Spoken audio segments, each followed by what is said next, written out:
I've left this till really late in the afternoon, but I'm gonna go get pumice and zeolite. I'm repotting a cactus that was sitting in water. After all the rain we had, we found the pot just flooded. We had a golden barrel in it. Anyway,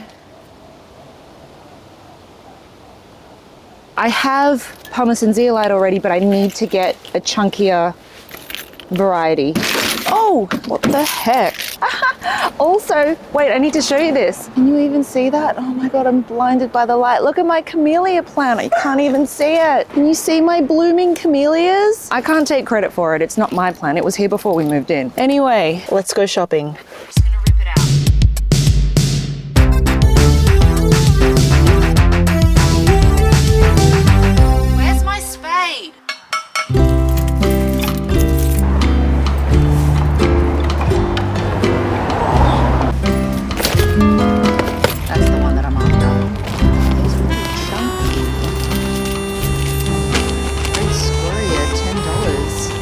A little bit low on that, I might grab it. Pumice, zeolite, scoria. Good morning. That was the first time filming myself in public in ages. I just don't film myself at garden centers and nurseries anymore. I was looking back on the footage and I was like, she hates this. There's a whole story behind it and I'll tell you at the end because it's not really why you clicked onto this video. Succulent soil. I have been on a chaotic journey trying to figure out what succulent soil works for me. And I will say that it is always changing. There's no one perfect mix. Your conditions are always changing. The weather changes. How much motivation and energy and time you have always fluctuates. But I feel like I've worked out where my sweet spot is with the amount of energy that I'm willing to put in. YouTubers like Liz Kay and Michael from Arid Zine, what they do is the gold standard. I'll link them below because they're great tutorials. Liz Kay, I know, has like 4 different recipes depending on how you want the succulent to grow. I love Liz Kay and I was binging her videos throughout the entire pandemic and I wish I could be that person. At the same time, I know my personality type and I will get overwhelmed and upset if there's constantly too many bits to mess around with. I'm also not exclusively a collector. I sink a lot of plants into the ground. I work with native plants, I work with perennials, I have a kitchen garden, I have indoor plants. I will absolutely have that workhorse mindset when it comes to certain things in my life, but I can't be like that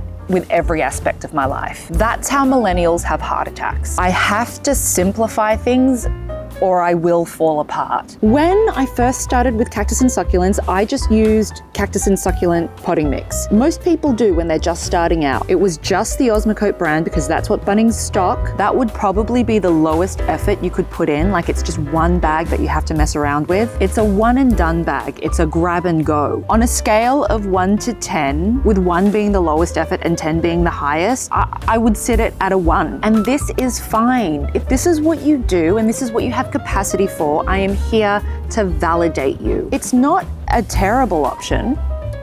It's not the gold standard. My guess is that it's just regular potting mix with some generic rocks thrown in. Like they're just making it gritty for you. My preferred one and done bag is actually Debco's Cactus and Succulent mix. I don't know, it just feels a little bit more gritty than the Osmocote. This is not sponsored. I feel like every time I mention a product, I need to follow up with, this is not sponsored. Ages ago, when I first started my channel, I had this viewer that always watched my videos, but they got really upset when I started plugging businesses that I actually bought from and products that I actually used because they thought I was selling out to sponsors. And I would,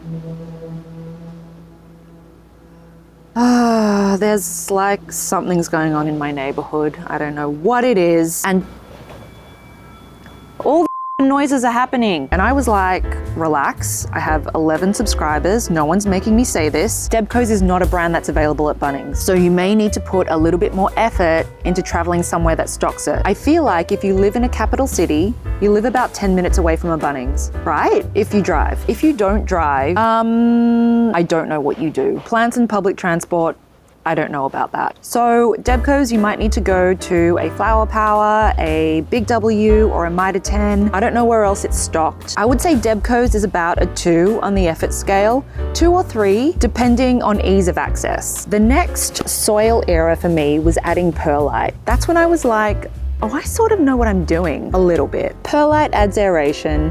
It's good for if you tend to overwater, like I used to, but not these days. I have the opposite problem. I would say that when you start adding things, the effort gets bumped up to about a 4 or a 5 on the scale. It's not the laziest thing you could be doing. It's the one and done bag plus one.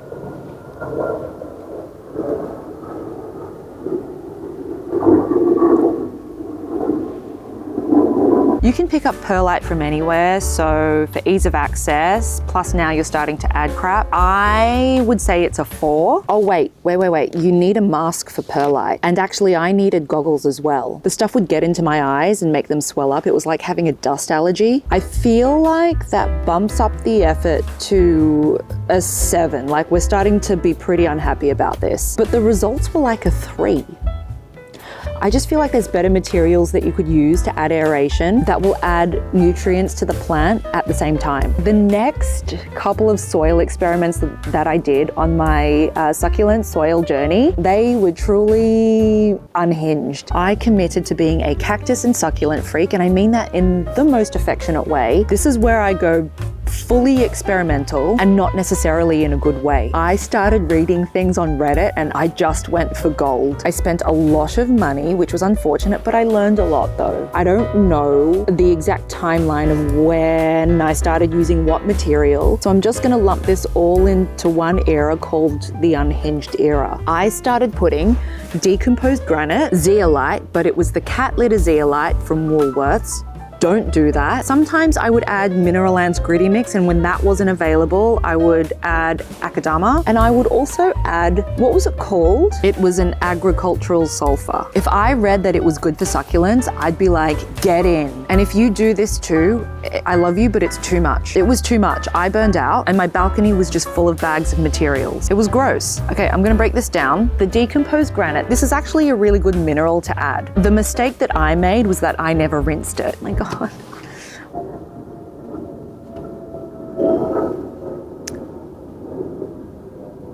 DG has a ton of dust that can cake together, and I just shoved it into the mix straight from the bag. But now I know that is essentially how I need to roll. When you start adding things, you're not just adding extra materials, you're not just adding DG, you're not just adding perlite, you're actually adding extra steps to a process and extra tools as well. Because you need like a sieve, and then you need the goggles, and then the mark. Like, it's just not for me.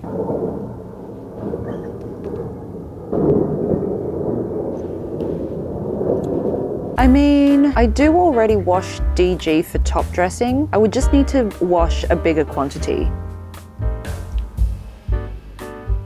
I'll think about it. Zeolite. So the first time that I used zeolite, I did use the kitty litter from Woolworths because it was cheap and I could get it 2 minutes down the road, and Reddit said it was fine. Wrong, it's not fine. A grower I used to buy the most beautiful succulents from corrected me on this. Kitty litter zeolite is not made the same way as the horticultural zeolite. So while the kitty litter is not necessarily bad for your soil mix, it's not adding anything to it either. It's a little bit redundant. Someone also said that zeolite's available at Bunnings.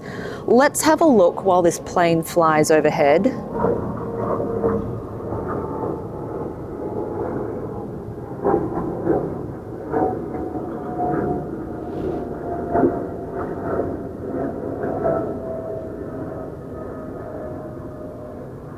Zeoclaw, sand filter replacement. It's for a swimming pool? Is that right? Yeah, it's for a swimming pool. Okay, I don't know the science behind this, but my guess, and this is just a guess, because it's about getting rid of odor and it's all about sanitization, I would put it in the same category as the kitty litter. Just get the horticultural zeolite. Okay, Mineral Land's Gritty Mix. A lot of people like this mix. I think it's great. It's got a variety of minerals in it. Some people only grow in mineral mix, like no soil at all. I just find it too drying. I've stopped using it now just because it's one more extra thing to think about and one extra thing to pay for, and the other minerals that I get they're just more cost effective in bulk. I'm gonna look it up. What has it got? It's got diatomaceous earth, pumice, green zeolite, scoria, mayfan, stone, and vermiculite. Oh, this is good.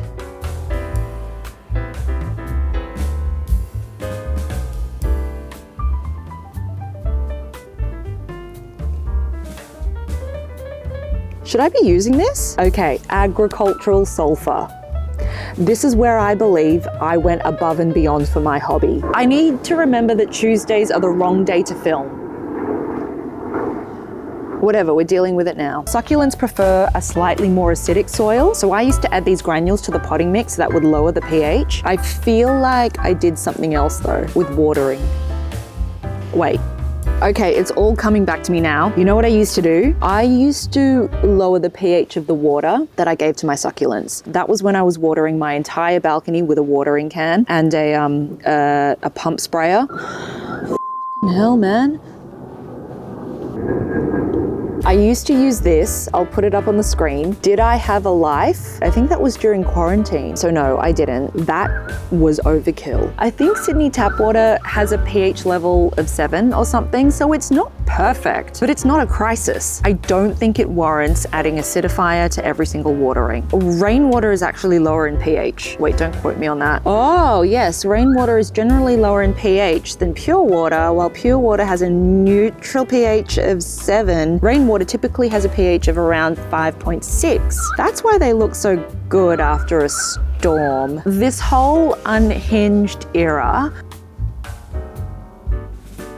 I'm gonna give it the Spinal Tap 11. I'm tired just thinking about it. I clearly had a lot of time on my hands. The balcony did look good. I just don't think it was worth the stress. Fast forward to, I think, the end of 2022. This is when I started doing YouTube videos on my apartment balcony, and I still did perlite. It had just rained for a whole year. It was our La Nina year, but I was only adding a modest amount of perlite. Interestingly enough, I did not lose one cactus that year. I didn't lose a cactus, but I did lose a lot of the softer succulents. Also, my collection was getting so big that I no longer wanted to hand water with the watering can and the pump spray. I was constantly filling it up, taking it out, watering my plants, taking it back to the kitchen, refilling it, bringing it outside again. I got fed up, so I got a little indoor tap hose adapter so I could run a hose from our apartment bathroom to the balcony, which meant that I was no longer amending the tap water. She came to her freaking senses. Eventually I stopped using perlite as well. Like, it's a very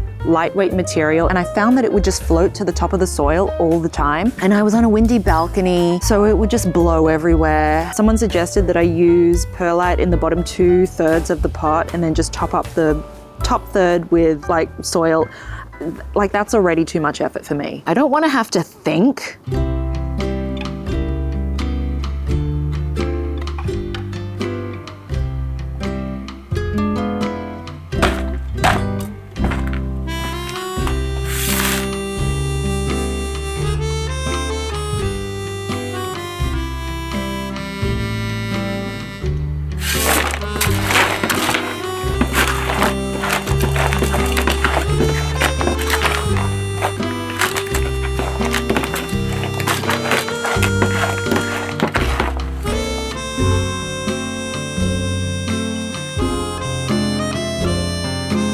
Actually, you know what? I might go a little bit grittier.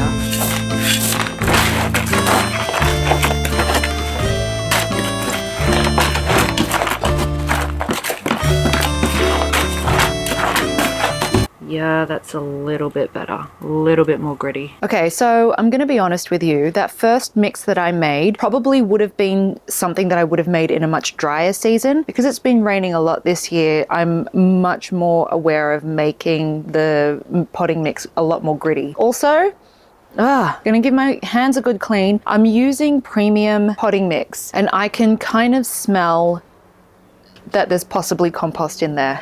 And that's fine. Some people actually use compost instead of potting mix when they're doing their cactus and succulent mix. So they'll go compost, zeolite, and pumice, and those are their 3 ingredients, right? You can do anything. Some people use peat moss.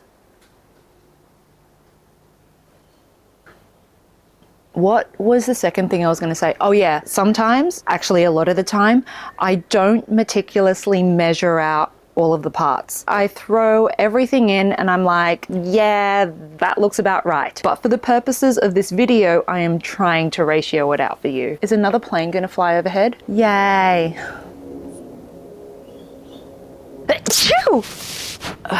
Okay, listen up because this is important. As you saw me do in the video, you can scale the ratios up or down depending on 1, the type of plant that you have, 2, the kind of climate that you're in, 3, the type of pot that you have, and 4,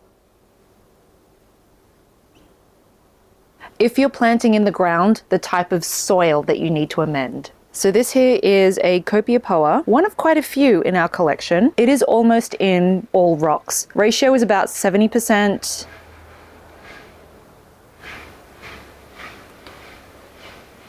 I would say the ratio is about 70. We're going to carry on. I would say the ratio is about 70% potting mix. No, I would... Oh my Lord, I cannot wait to move to the country and never be surrounded by modernity ever again. Okay. What I've been trying to say for the last 10 minutes is that this Copiapoa is in about 70% rocks, 30% potting mix. At the other end of the spectrum, let's find a really obvious example. What the piece of construction.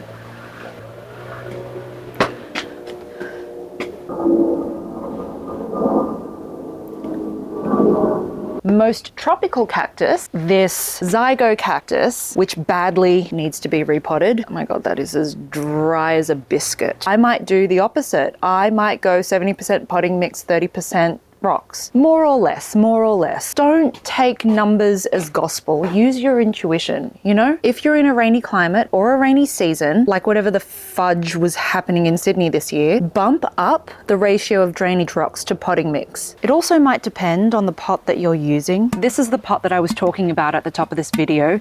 It's terracotta, so it's very, very porous, and it should be really quick drying, so it's a bit beyond me as to why it flooded. There is a pretty decent sized drainage hole, so I don't know. What I'm gonna do is put it in a much grittier, chunkier mix and then set it on top of these feet so it's not in direct contact with the ground. Ow. Well, that's not level at all. Oh, you know what? That's close enough.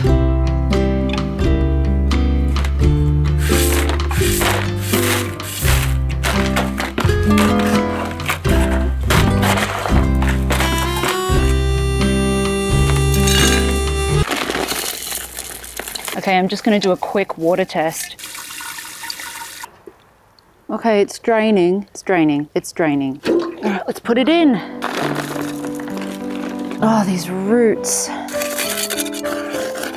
The roots were looking a little bit dry. They were all kind of like sitting fairly close to the plant. I think I'll just keep an eye on it. But hopefully now, if we do the test, the soil will drain. Otherwise, I think there's something wrong with the pot because this is incredibly well draining soil. Okay, we're draining. We're draining. Phew. All right.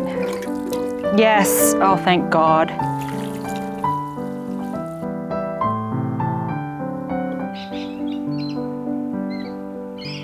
Overall, I'm gonna rate my current mix of materials, the potting mix, the pumice, the zeolite. I'm gonna rate that maybe a 4 or a 5. Like, I'm feeling slightly neutral about it. The pumice and the zeolite, I do have to go to a specific shop to get them. Is it the easiest thing I could be doing? No, but I am happy to put in that extra effort because I love succulents. And it's definitely sustainable just in terms of like my time and my budget. In conclusion, do what's best for you, your personality type, your budget, your climate, your plant preferences. If you do the one in bag, fabulous. I would just say make sure you have enough drainage to suit climate, plant, and pot choice. Maybe think about perlite or pumice is better if you can get your hands on it. If you do the gold standard, the recipes from Liz Kay, Deborah Lee Baldwin, Arid Zine, I love that. Your plants are so freaking lucky to have you as their owner. Also, no shade to anyone who does amend the pH of their soil and water. I know I said it was too much, but if that's what you do, then that's what you do. And keep doing you. Just don't burn out, okay? Life is short. You should enjoy your hobby the way you want to. That's it. That's the end. I'll see you in the next. Wait! I promised you a story. And we're gonna repot this zygo cactus at the same time. Look, I got a lazy Susan. So I used to film myself at nurseries and garden centers a lot. Wow, this is so dry. Can I even... Oh, I cannot be bothered wetting this, even though it's probably gonna be better for the roots. Oh, hang on. Okay, I have a bucket of water here. Oh my God. Okay, it's coming apart. So I used to film myself at nurseries and garden centers a lot, but the reason why I stopped doing that was because this one time Tim and I went to a nursery, one that I really loved going to. It was one of those more boutique-ish kind of nurseries, like it was still a commercial business, but I won't name it. It's coming apart. When I'm looking for plants for my garden, what I will normally do, and this is for any nursery, is that I will have a browse, and browsing nurseries is like, it's my peacetime activity. If I see a plant that I like or might work well in the garden, I'll take a photo of the tag, maybe the plant, so that when I get back home, I can have a look at the photo, kind of like put it up against the garden and see if it'll work next to certain plants. And if I think it's a fit, I'll go back and I'll buy it. Okay, I'm not going to be super meticulous about this. I am going to put it back into the same pot. I've bought a planter, a hanging ceramic planter for it that's actually quite small, and I think this just fits in. There's still a bit of room for it to grow, so that's what we're doing. Blah. Just rinse my hands. Oh yeah, and I've made this mix here. It's using the smaller perlite. I'm still using the 4-6 zeolite, but I've gone for the smaller pumice in this particular mix. Anyway, I was at this nursery and I wasn't doing any filming for YouTube. None. I was having just some relaxing personal time, browsing the plants. I was looking at the natives and the perennials in particular, and I was taking a quick picture of some of the tags just so I could remember it. And I also do take a picture of the back of the tag as well, because it's got all of the information. I need to remember if something's going to work in my garden. I'm not going to put a plant that needs a lot of watering alongside my desert plants. Like, it's just not going to, you know. Anyway, one of the staff, the only staff working there, comes up to me and says, "Can I help you?" And it wasn't even like, you know, the really nice customer service warm tone. It was like, "Can I help you?" And we're just like, "No, just having a browse." She leaves us alone for a minute, and then she comes back and says, "Are you sure you don't need any help?" And we're confused. We're like, "Yeah." Third time, she comes up to me and says, "Can I ask why you're taking pictures?" And it felt very hostile. I was completely thrown off, and I was like, it's so I can look at them when I'm in my garden and see if they go together." And then she says, "Oh, so you're not a spy from a competing business." What the I look at her and I say, "No." And then she says, "Well, you're not supposed to take pictures on private property." Firstly, this isn't some Facebook marketplace backyard sale. You're a retailer, you have a commercial business, and you're open to the public. But instead, I was like, okay. Because I suck at standing up for myself sometimes. I might have been really naive in thinking that it was okay, but I so often take photos so that I can record and remember things that it didn't occur to me that I was doing anything wrong. It's my equivalent to the string on the finger. Like, if I'm going to a Westfield, I'll take a picture of the car park sign, so I'll have a record of the level number, the color, the like A, B section, whatever, because I am terrible at remembering where I've parked my car. And all I need to do is just pull up the photos, and that's how I remember where I've parked. I'll even take a photo of the store closest to the entrance that I use so I can remember how to get back to my car. I like this Lazy Susan idea. One of you recommended it to me and it was the best idea. Just watered it in and rinsed the dirt off it. I won't name the nursery. I don't think that's really fair. I did love going there and have had really great experiences with other staff there, but it was just this one woman. Did she have a right to ask? Like, probably. From a business perspective, I get it. I get why it may have looked suspicious. But also from a business perspective, it was a very horrible thing to experience as a customer. She could have been a little bit nicer about it. Oh, and this was like long before I started working at another garden center. Long before it. So wasn't filming YouTube, wasn't working at a garden center. I never went back there again, and I just stopped filming at nurseries for a while. I know I could just ask the staff, because I would like to film nursery hopping videos again. Those were really fun videos to make. Anyway, that's my story, and here is a freshly potted zygo cactus. Oh!